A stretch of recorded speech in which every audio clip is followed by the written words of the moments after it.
the warmest Islamic greetings of peace. Assalamu alaikum wa rahmatullahi wa barakatuh. There's good news and there's bad news. Let's start with the bad news. The bad news is I have to throw my whole talk into the dustbin. The good news is I can be myself. So brothers and sisters, when I think about the dawah, I think about one very key word. And that word is empathy. Empathy means, brothers and sisters, not feeling against someone, but feeling with someone. The ability to take off your shoes, put someone else's shoes on, and just walk 2 inches. This is the reality of the dawah, brothers and sisters. Forget intellectual gymnastics. Forget intellectual philosophical mumbo-jumbo. It doesn't make sense to people because in reality, the belief in Allah subhanahu wa ta'ala goes through the brain and enters the heart. This is the locus of yaqeen. This is the locus of yaqeen, the heart. And empathy is a heart matter, brothers and sisters. And we Muslims, to change the world, to change society, and to change ourselves, we must. It's an imperative. It is paramount that we are people of empathy, that we're able to take off our own shoes off and walk in someone else's shoes, even for 2 inches. This was the emotional reality of Rasulullah sallallahu alayhi wa sallam. When Allah in the Quran speaks to Muhammad sallallahu alayhi wa sallam, says, you're almost going to kill yourself from frustration and anxiety that they're not listening to your message. Forget what the fuqaha said about this verse. For 1 minute, because we are walking fuqaha sometimes. But what does it mean here, that verse? What did it mean for Rasulullah sallallahu alayhi wa sallam? It meant that he didn't want humanity to suffer the humiliation and punishment and the dreadful nature of Jahannam. That was the reality of Rasulullah sallallahu alayhi wa sallam, because he was a man of empathy. He really tried to walk in other people's shoes, and we need to do this, brothers and sisters, if we want to change society and we want to change the world. This is how we're able to connect with other human beings, to be people of empathy, to be people of rahmah. Ibn al-Qayyim rahimahullah, he said, where you see rahmah, you should see Islam. And that's the reality of the Muslims. That should be the reality of the Muslims, brothers and sisters. So we should be able to be empathetic, to have empathic intelligence, which means being able to feel what other people are feeling, to walk in other people's shoes, which is emulating the emotional reality of Rasulullah sallallahu alayhi wa sallam. So brothers and sisters, we need to be people of empathy.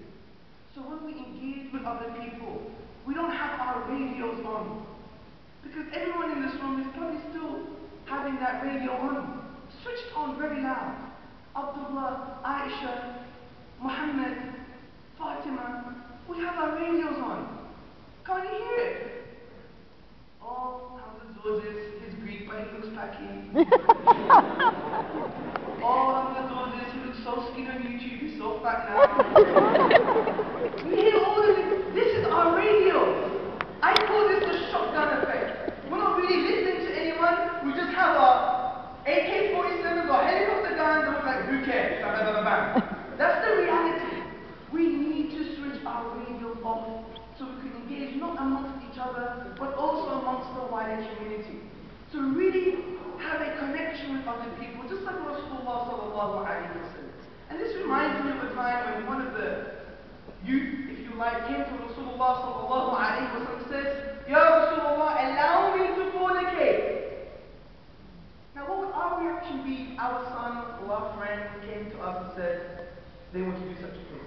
Astaghfirullah, attaqillah, kufr, shirk, bid'ah. That's what we would say. We don't have any empathic intelligence. But Rasulullah sallallahu alayhi wa sallam said what? He said, sit down. If I allow you to do such a thing, would it be okay? for your mother or your sister to do such a thing?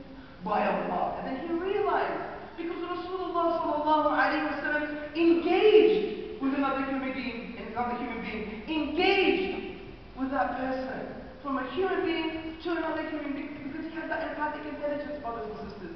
He wanted to engage with the wider society, engage with his brothers, and engage with the non-Muslims, in order for the message of Islam to go through the mind and penetrate the heart. Because why am I talking about the heart here?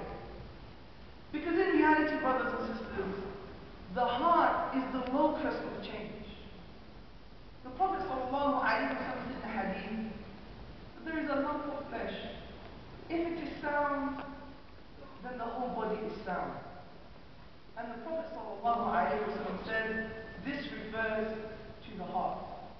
So all matters fundamentally end in the heart.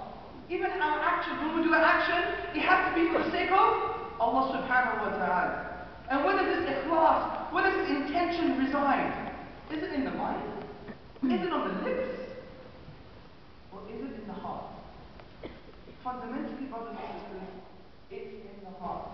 And this is why we need to focus to the heart and really try to engage with the wider society, because it's very, very important. And let me give you a personal story. I became Muslim 8 years ago. I come from a Greek family, quite an exciting Greek family, I have to say. My dad doesn't drink, my family doesn't drink. That's a good thing. If they did, Allah knows what kind of family it would be. We're quite energetic. We don't break plates though. So what happened is I came from a Greek family, and from the age of 7, my dad said, forget religion, just be a philosopher type, a humanist type. He would basically engage with us and say, you can achieve anything. You can move mountains, God's inside you, all this type of shirky discourse, okay? So I was brought up in that type of environment, but my dad taught me something very special.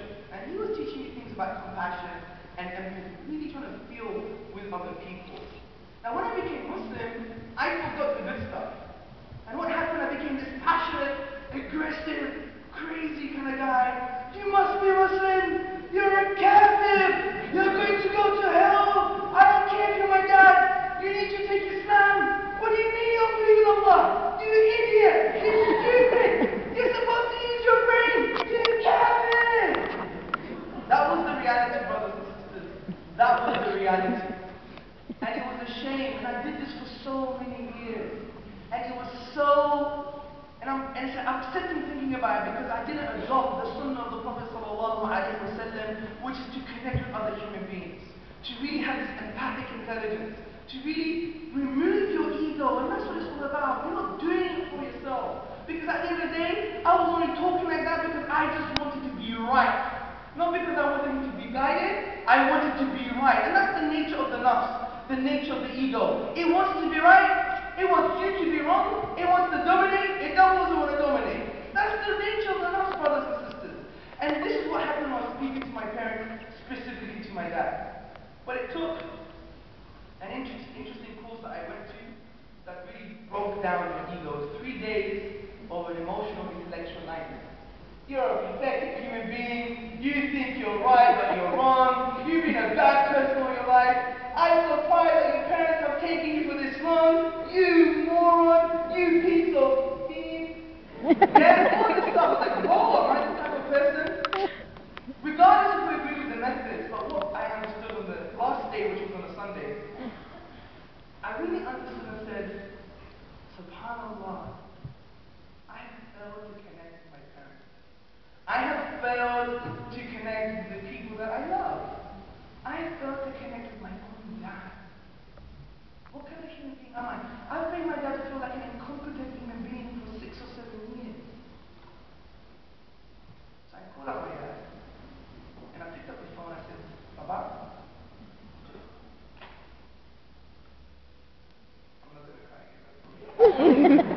If you haven't seen the previous videos yet, I said, Baba, I want to speak to you about something. He was like, okay, what's going on? He's thinking something happened to his grandchildren, what's going on? Like that, I want to let you know that I really know that you love me. I really know that everything you've done in your life has done because you love us, I want to let you know that everything that I've done thus far, especially since becoming a Muslim, has been wrong. I've made you feel like an incompetent dad, but I want to let you know that you're my hero. You're my hero, even if we dispute fundamental values. Some of the things you taught me are things that are so in line with my tradition. And you're still my hero. And I want to let you know that I love you, and I want to let you know that I apologize, and I really